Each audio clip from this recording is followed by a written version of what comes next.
If one may remind you, this is not an entertainment. You are not being converted to anything. This is not a meeting of propaganda. We are made for serious purpose. At least the speaker is. So I hope you're also very serious. What we were saying yesterday, I think should be repeated briefly, because there may be new people here this morning.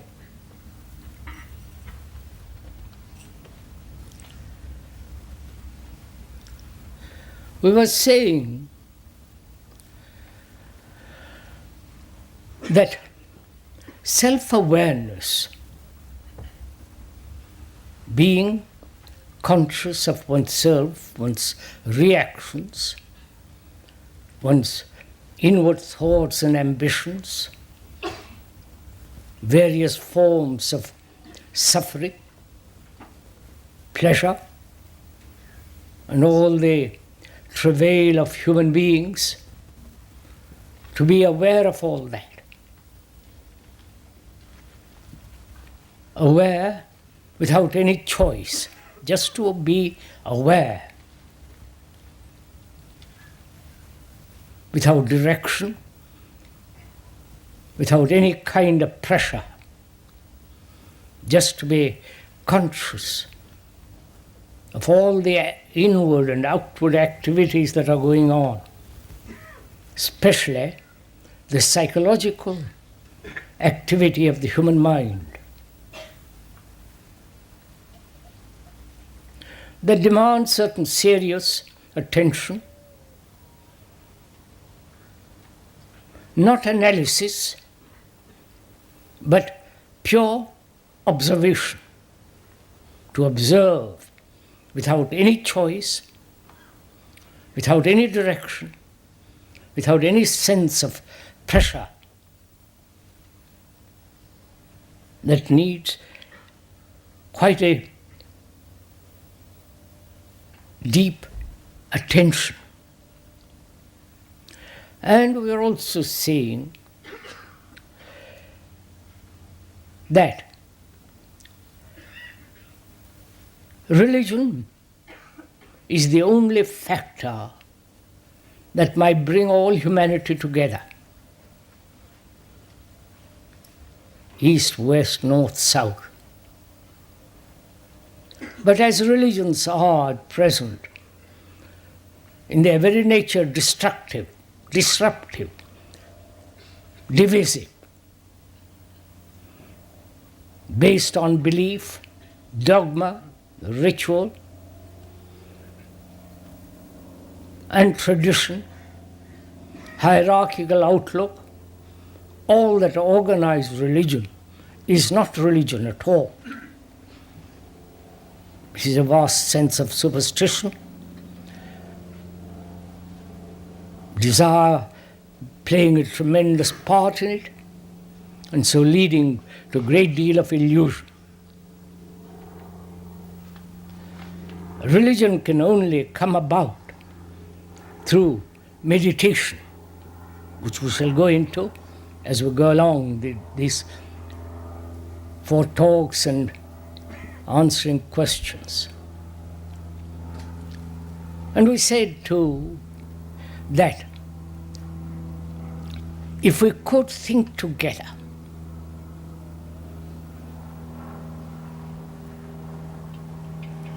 because for most of us, career demands all our thinking.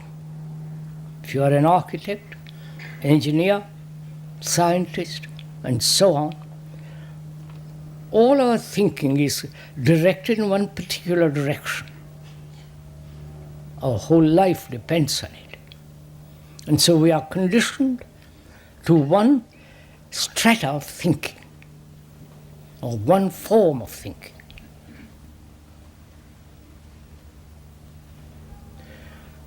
And it becomes very difficult for those who are caught in a particular groove of thought to be able to think not about something, but the whole movement of thinking itself.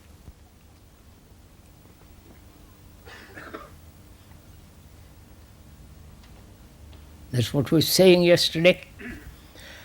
And it becomes so extraordinarily important now, as always probably, that human beings should come together not based on a belief, on an ideal, or on some authority, but have the capacity, the intention, the seriousness to think together. Think not about something, which is comparatively easy, but have the affection, care, attention, and perhaps love, so that we are able to communicate with each other without any barrier. So that your thinking and speaker's thinking are together. Then, we were saying, we should be able to bring about a good society. The ancient Greeks and the ancient Hindus and others have talked about bringing about a good society somewhere in the future, based on some ideals, concepts, intellectual conclusions, and perhaps really upon their own experience, that there must be in the world a group of, a number of people who will create a society essentially good, so that humanity can live on this earth happily, without conflict, without wars, without slaughtering each other. And that society doesn't exist in spite of 2 or 3 or 5, 10 million years of human existence. Religions have tried to bring this about. But in their very nature, by their very organization, they are separative. They are based on belief, dogma, ritual, authority, and all the rest of that. It becomes really quite meaningless. Though organizations of such kind bring about certain quality of security, that security itself becomes insecurity when it is based on illusion. I think this is all very clear, if one has gone into this matter at all. And is it possible, while we are living on this earth, which is not the British or the English or the British or the French or the rest of it, it's our earth. And can we live there peacefully now? Which implies not some future idealistic society based on goodness, but actually in our daily life now bring about such a good society, which means to have right relationship with each other.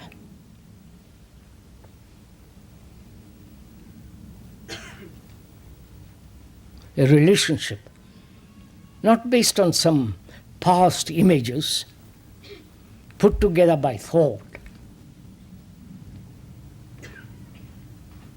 but a relationship in which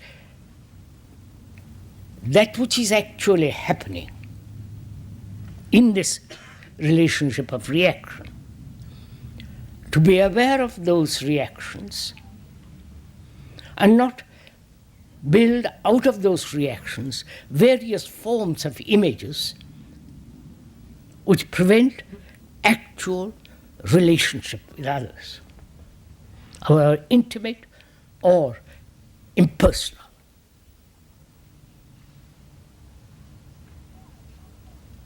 Is that possible?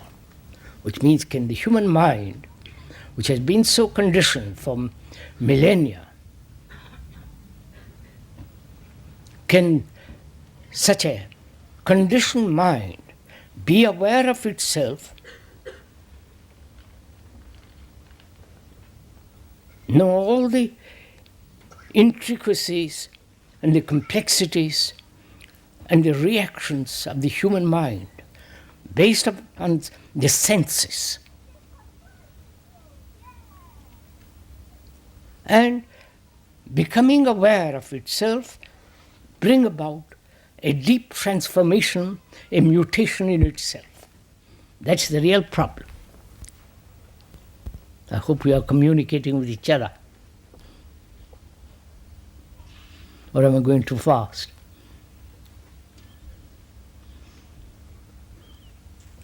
Perhaps most of us are not used to this kind of thinking.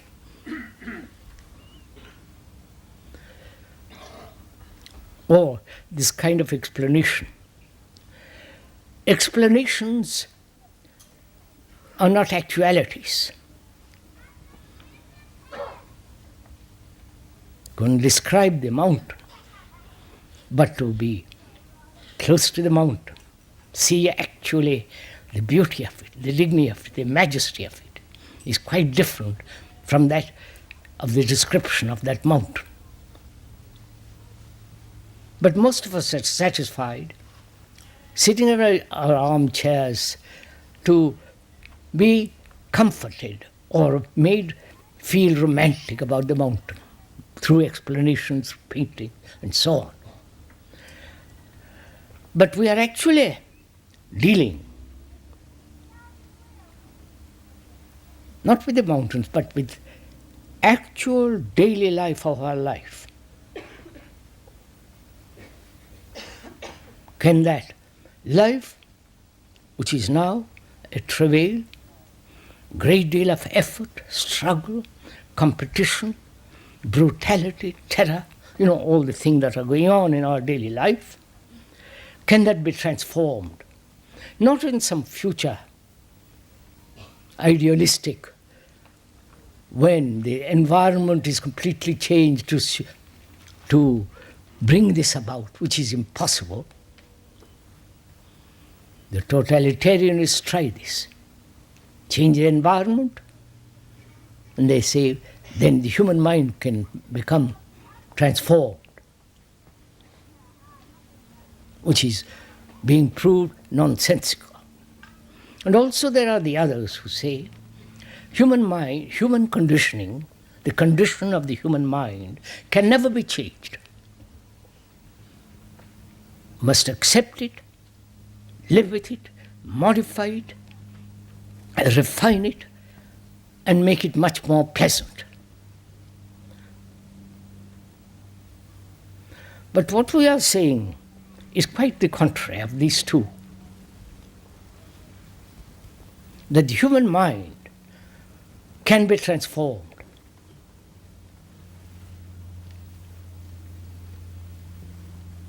Not to fall into another conditioning, not into other set of beliefs and dogmas and all that nonsense, but actually bring about in itself a religious quality, which is the only factor of bringing about unity among all human beings. all organizations have failed.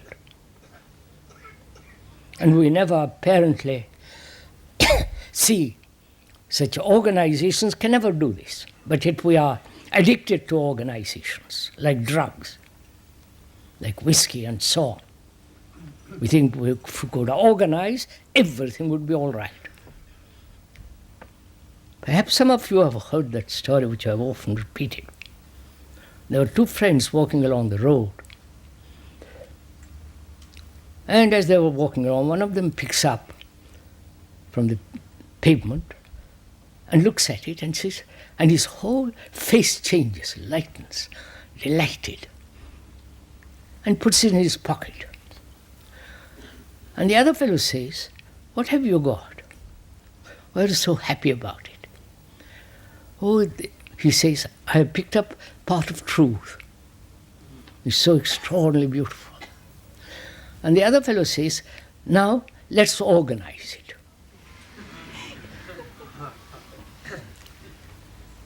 And that's what we think through organizations, however highly regarded, patronized, plenty of money, and so on, blessed by all the big cannons of the world. Such organizations have never produced a unity of human mind, because in their very structure and their nature, they must be divisive, separative, based on some form of idealism or belief, and so they are essentially destructive to bring about this unity of the mind, of human mind, which requires love, affection, care, attention, responsibility. I hope we are meeting each other always, or am I talking to myself? Can I ask you a question, sir? To tell her, we'll do it tomorrow, day after tomorrow. If you are still here, if you are still interested.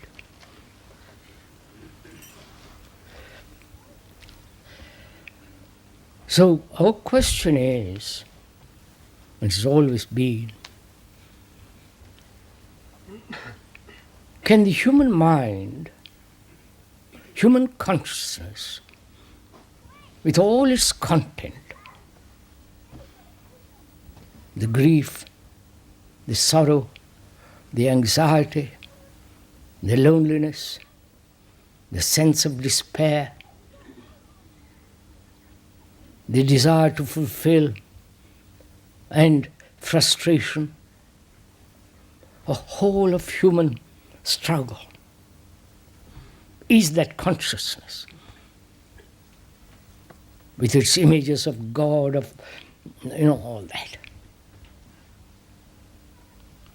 Can that consciousness be transformed?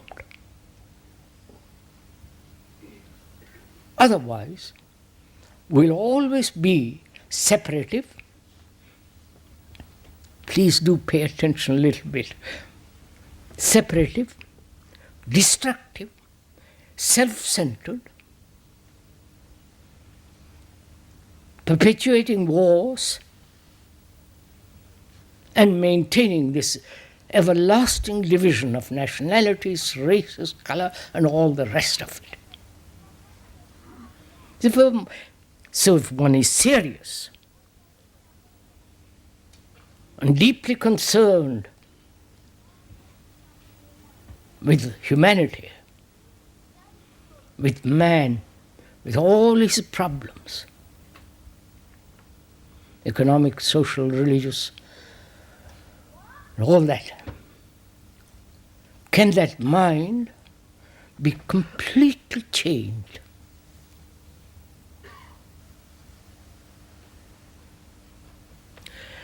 And the speaker says it can be.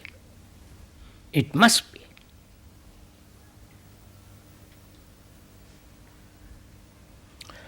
And then the question arises, in what manner can this be brought about?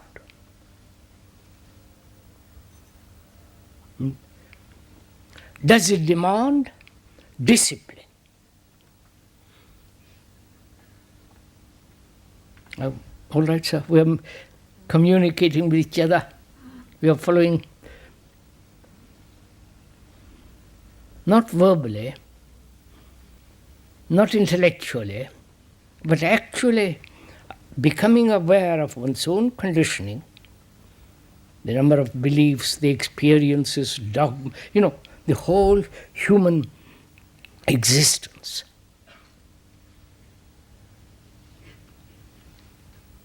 Becoming aware of it,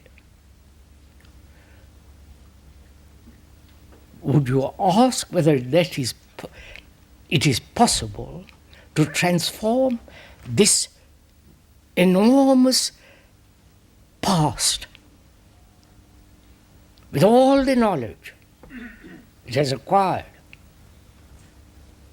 Can that be transformed? Where there is knowledge, whether the past or the present, acquiring knowledge, knowledge is always incomplete. There is no knowledge as a whole. So, with knowledge goes ignorance. Please understand, this is really quite important to understand this. As knowledge can never be complete, therefore knowledge always goes with ignorance. Part of knowledge is part of ignorance. And when we rely entirely on knowledge as a means of advance, as a means of ascent of man, we are also maintaining ignorance. And so there is always this battle between ignorance and knowledge. And we are saying, as human beings live their lives in the past, their whole life is a movement of the past. If you observe it for yourself, you can see how we live in the 1,000 yesterdays. Our memories, our experiences, our hurts, our failures, the whole movement of time which is the past. And can that movement come to an end so that the mind is fresh, young, alive, new? Knowledge is necessary at a certain level. If you're a doctor, you must have knowledge. Surgeon, you must have knowledge. If you're a good carpenter, you must have a great deal of knowledge of wood and the implements, and so on. But knowledge is the result of experience accumulated through thousands and thousands of people through millennia. That knowledge is stored up in our brain from childhood. Genetics and so on, so on, so on. And that knowledge, based on experience, is memory. Follow? So this is all very simple. This is not highly intellectual or anything. And thought is the result of that movement of memory. As knowledge is always with ignorance, our memory is always limited. And therefore, thought is always limited. Thought can imagine that it can perceive or see or experience the limitless. But thought in itself is the outcome of knowledge with its ignorance, And therefore it is essentially, basically, limited, fragmented, and never can possibly perceive the whole. This again becomes very simple and clear if you go into the whole question of thinking. And our whole nature, our whole civilizations, all the cathedrals, all the things in the cathedrals, the rituals, the whole circus of all this is based on thought. And so thought can never be sacred. Though it can create an image and call it sacred, but that thing which it has created is not sacred, because thought itself is limited. And we are caught in the images created by thought. So thought, please follow, thought can never bring about a complete transformation of the human mind.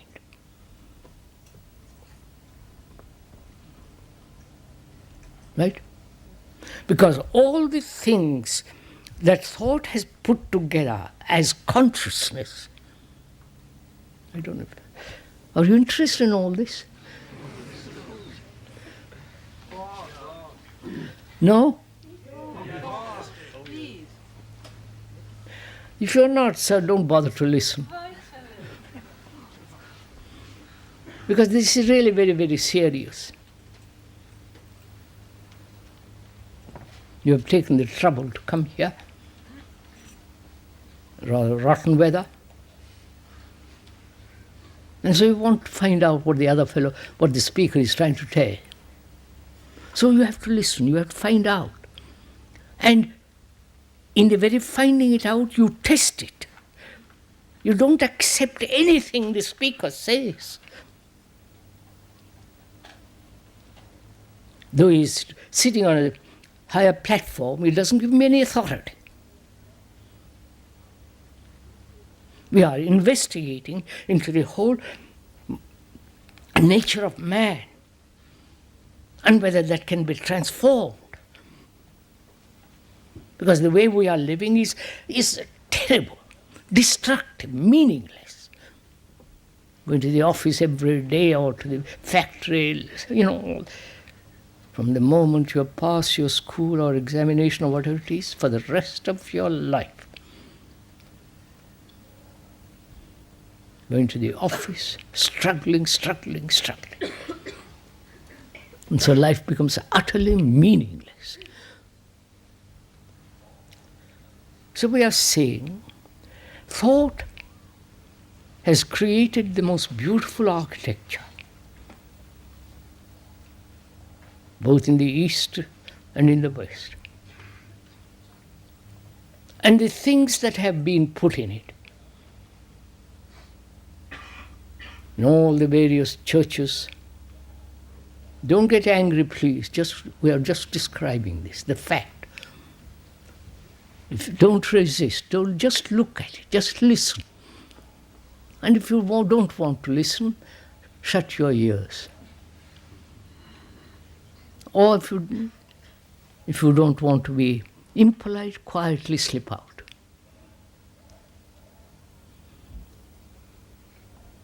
Because what we are saying is totally contrary to everything that's going on in the world. We are asking for a psychological revolution, which means the transformation of the human mind with all the things that thought has put it there.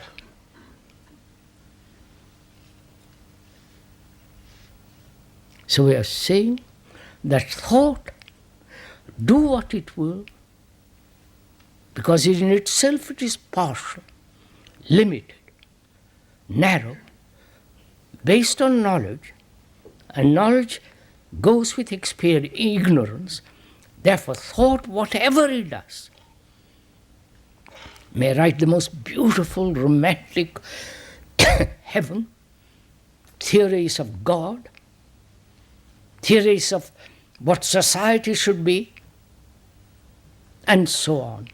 Whatever it does, it cannot possibly bring about a radical change. But thought has its own place. You cannot go home without knowing, without thinking.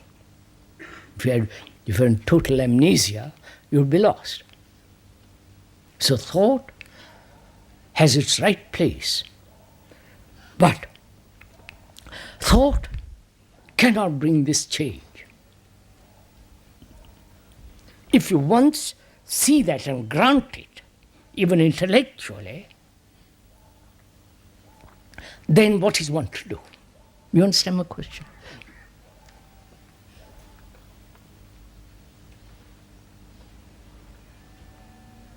Please understand this very deeply, otherwise you will miss the whole point. Man has tried, in the East and in the West, depending on thought, the ancient Greeks, the ancient Hindus, and the ancient Chinese, depending on thought and saying that will help man to change, to bring about a different culture, a different society. And thought has not brought it about. If one actually deeply realizes that fact, not a theory, not something you come to through argument, through opposing opinions, but an actual fact, then next question is, what is the factor that will bring about this change? If thought cannot, what will? Follow. If a good carpenter has an instrument which is useless, he throws it away. But we don't. We keep it. We hope somehow that will operate through some miracle. We don't throw it away, and therefore have the capacity to look in another direction.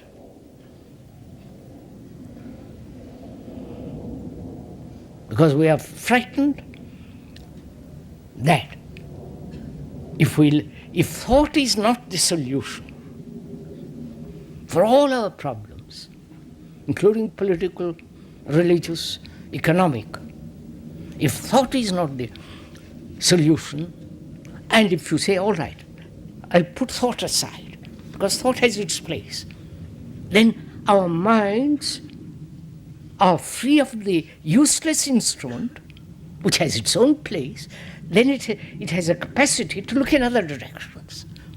I wonder if you're following all this. I hope you're doing all this and not merely listening to a lot of words and consider it as, useless and go away. So what is there?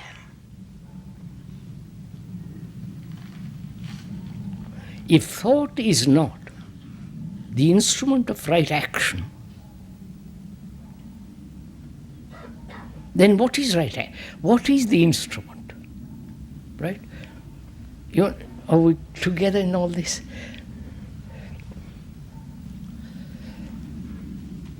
What do you say?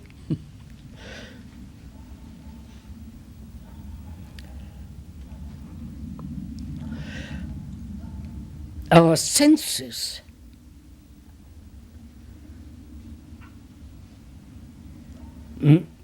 partially make up our whole mind, obvious.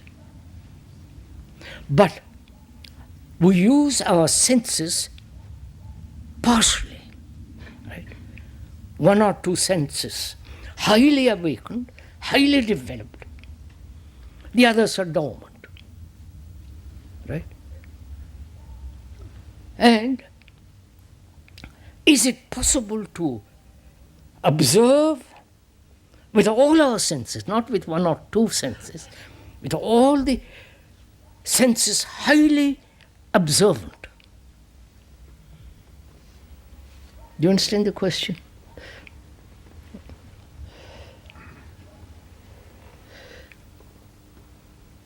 Which means, is there an observation which is not the instrument of thought? You're following this?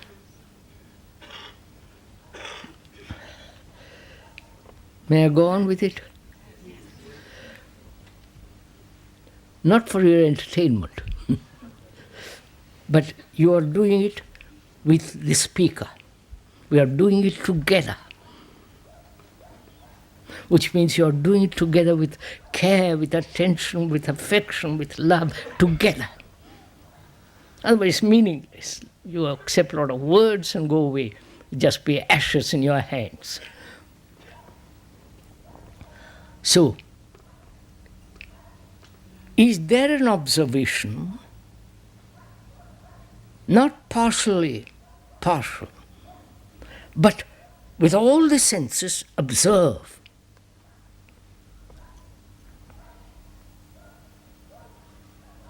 Which means, is there an observation without the past? Senses have no past, they're acting. You understand this? This marvel, I'm discovering something myself. The senses are responding according to every challenge. And the senses, when they are functioning completely, there's pure observation. Isn't it? I wonder if you see this. And that observation is not induced by thought.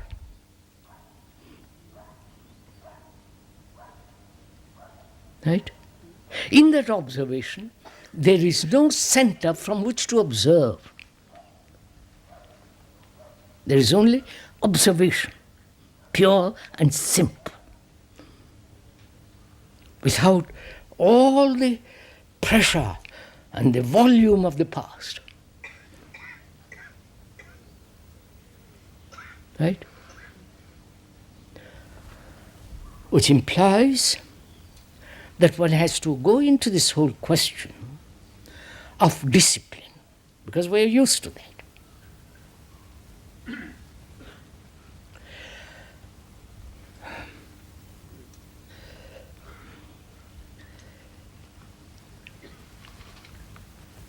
We are used to making effort. To learn is an effort. A language or anything is one has to make tremendous effort.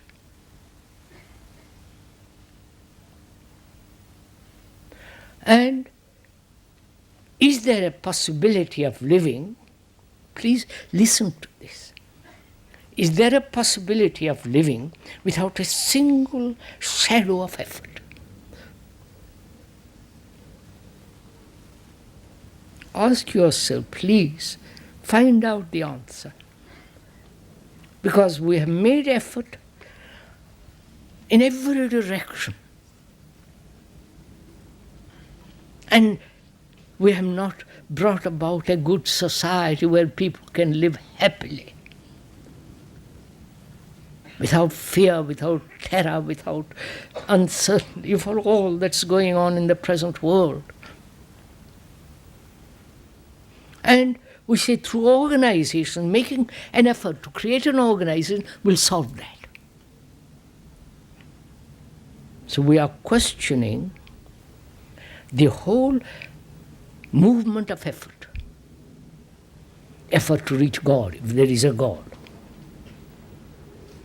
Effort to be noble. Effort to have good responsibility in our relationship.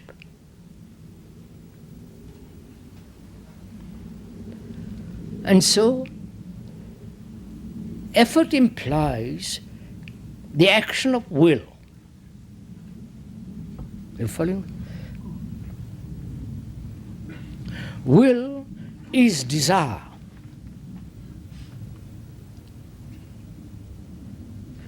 And there are multiple forms of desires. And desire, in its activity, must create effort.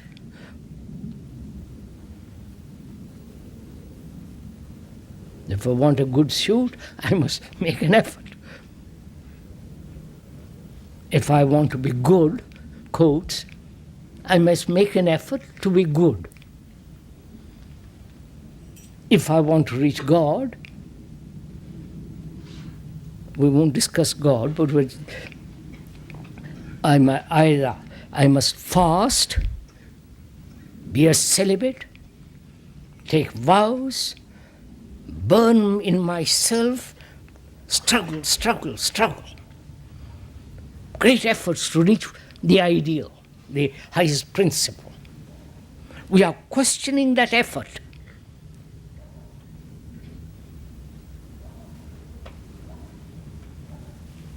Because we are saying that in pure observation, which I've explained a little bit, there is no effort. There is only observation and action. I wonder if you get all this. I'll go into it presently in more detail. That's why one has to understand the whole nature of desire. Because we are driven by desire.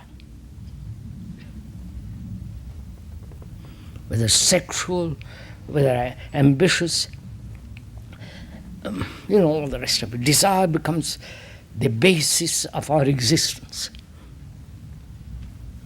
So we have to go into this whole question of desire. Various monks throughout the world have said no desire. If you reach God, the highest principle, desire must be suppressed. You know all this. Look at all the monks throughout the world. They are ordinary human beings taking a vow to serve God and concentrate all your energy on that, which means desire must be held low, suppressed, or transmuted, and so on, so on. So one has to investigate desire. Observe desire, not control, suppress, transform, just to observe desire. You understand? Pure observation of desire. In that, if you go into it deeply, thought doesn't enter at all. As we explained just now. I hope, need I go back to it again?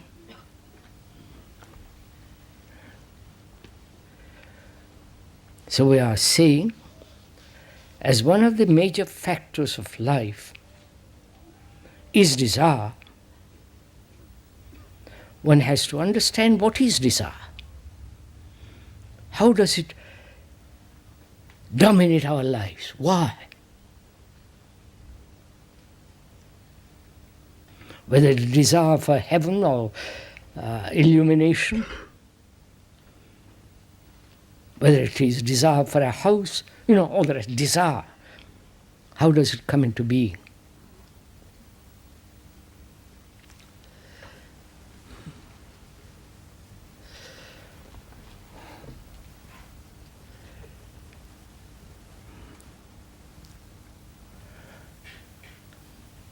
What is the relationship? Please just follow it slowly. We're going to carefully. What is the relationship between the senses and desire? You understand my question? The senses. seeing something in the shop window, a dress, a shirt, whatever it is, nice piece of furniture, or a beautiful car, that is seeing and desire. You understand my question? What is the relationship between the two?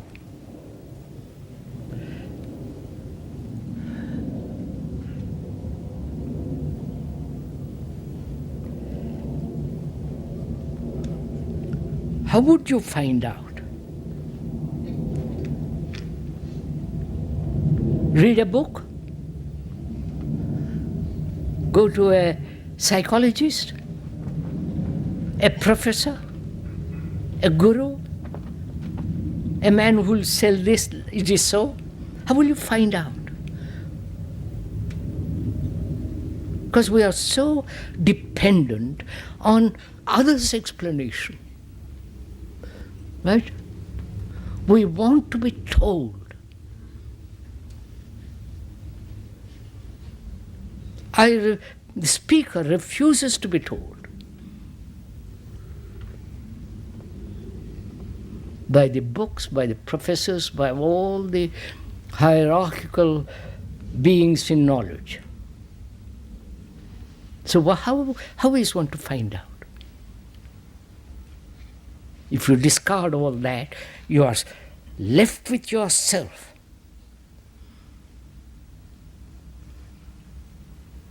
How will you find out what is the relationship between the activities of the senses and desire? Or must they all go always together? You understand my question? Are you following all this? Ça vous intéresse? That interests you, all this? Gosh.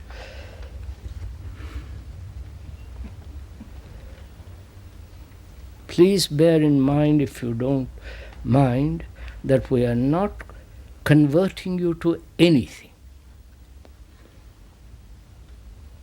to new aspects of desire or this or that. Nothing. We are investigating together.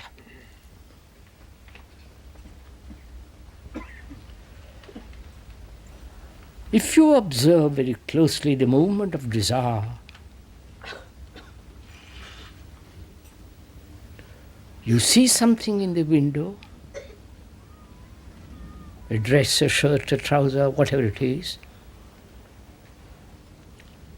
The senses are awakened by that perception, by the seeing of that shirt, of that dress, right? The senses are awakened. Then you touch the material, which is contact and then sensation, right?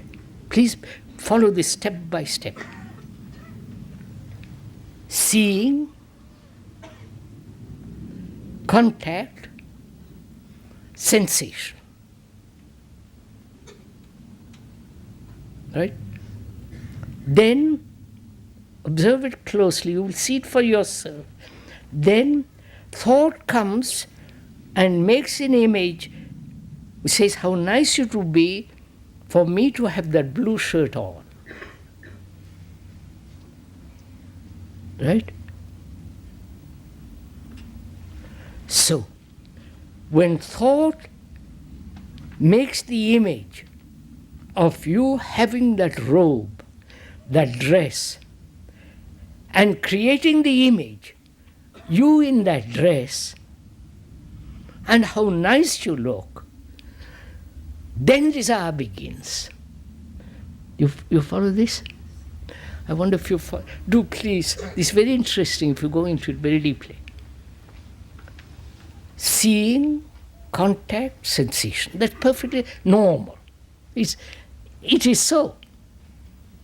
Then thought comes along and creates the image of you sitting in the car and driving it. And the excitement of the speed and all the rest of it, you have created the image. So thought, when it dominates the senses and creates the image, then thought, then desire begins. So next question is, if that is so, the next question is, why does thought create the image? You understand? It's perfectly right to see a beautiful car, look at it, touch it, the sensations of it. Then thought slips in, you are sitting behind the wheel and driving it. I hope it was a fast car, in spite of the energy trouble. So, thought has created this. If one understands this, not verbally, not intellectually, but factually, then thought has no relationship with the sensation. You understand? I wonder if you see that. So then there is no question of making an effort to discipline desire, to suppress desire, to transform desire. Because we are accustomed, trained to make an effort. Right desire, wrong desire, noble desire, ignoble desire, according to the pattern of each civilization. Each civilization is put together by thought. Right? So, discipline then has quite a different meaning. Discipline now means to control. Right? To struggle to be what is demanded, either Victorian or modern, permissive or not permissive. Discipline ourselves to be something. Control ourselves. You follow? All that is based on an effort to be, to become, to achieve. Psychologically we are talking about. So when you understand the nature of desire, what place has effort? You understand? Psychological effort. What place has discipline? Discipline actually means to learn. It comes from the word disciple. One who is willing to learn from the teacher. To learn. The actual meaning is to learn. We have learned. You understand? We have learned together the nature of desire. So where is the whole movement of a civilizations which says discipline, which means conform, imitate, compare. You follow all that's implied in discipline, and much more naturally. So, is it possible to live a daily life without a single effort? You understand me? Without a single sense of control. Please, this is very dangerous, especially in a permissive society.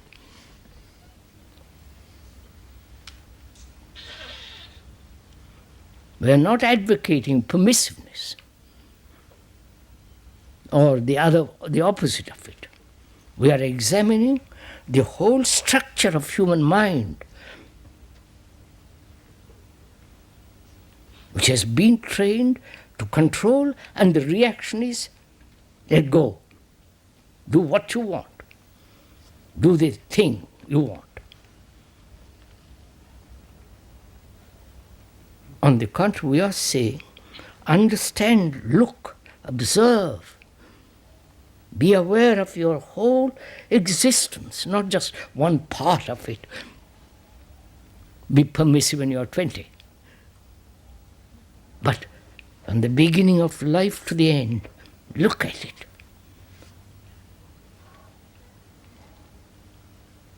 Because all religions, organized religions with their dogmas and so on, have always demanded this discipline.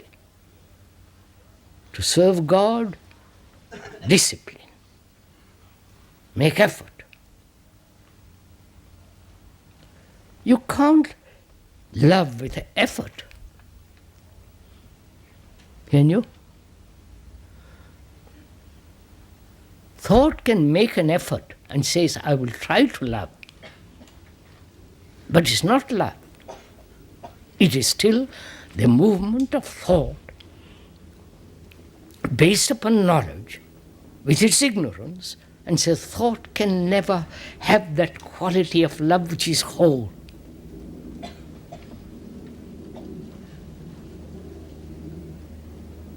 So, we are saying that the human condition, which is the human consciousness, not only the individual, the particular consciousness, that consciousness is part of the whole of consciousness. I wonder if you see this. You know? Your consciousness, living in a town, living in a village, living with a husband, wife, or girl or boy, that little consciousness, with all its problems, whether you live in a happy community or not a community, whether you're living happily with your wife, with your girl, or whatever it is, happily in quotes, that small particular consciousness is the consciousness of the rest of the mankind, because they are all particular little consciousness. I wonder if you see this. So your consciousness is not separate. I know one likes to think it is all special. But our consciousness and its content is put there by thought. Right? Thought has brought about this limited consciousness. Now, to observe this consciousness, however limited, to observe its activity without any direction, just to observe, not choosing I'll keep this part and let the other part go, just observe the whole content.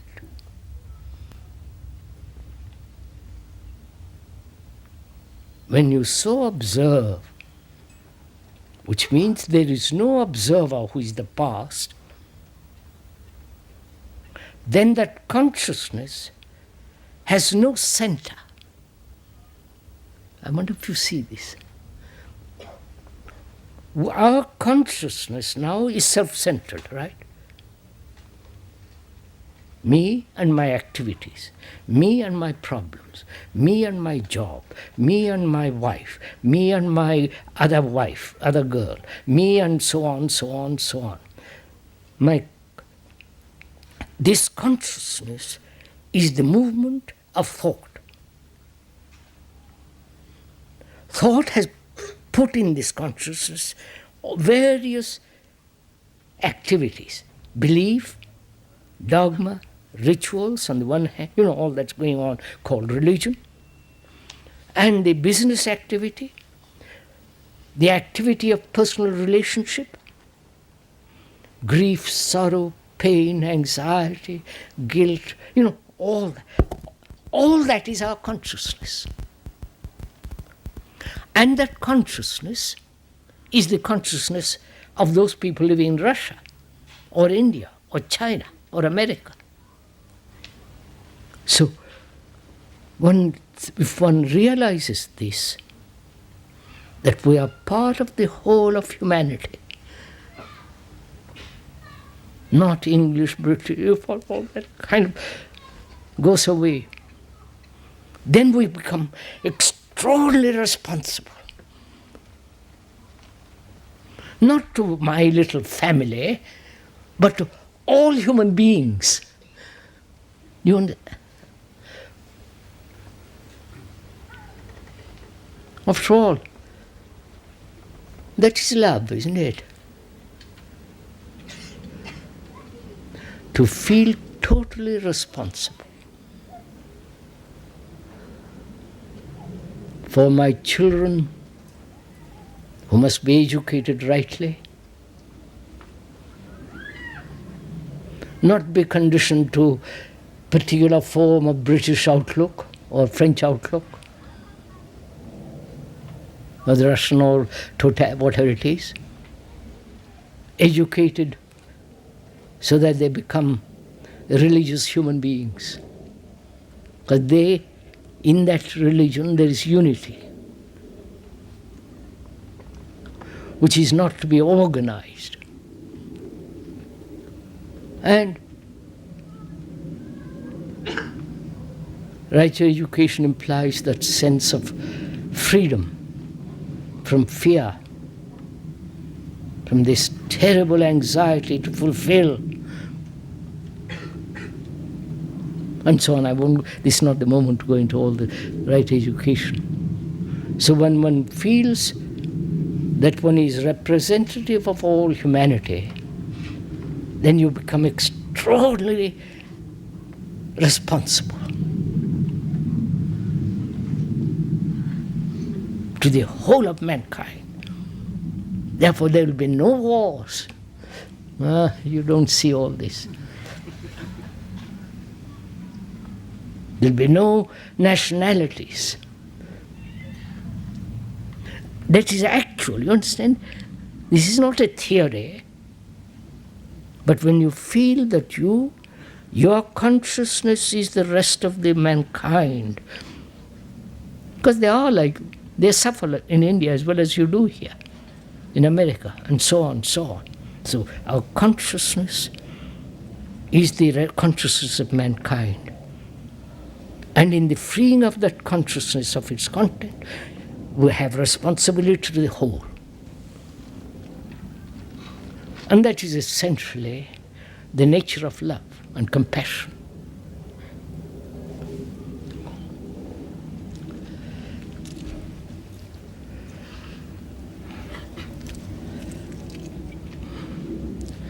We're going to meet day after tomorrow.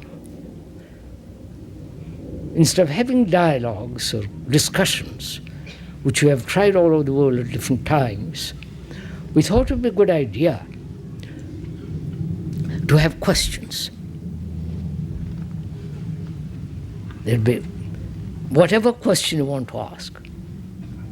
Then we'll try to answer each question. That's on Tuesday morning.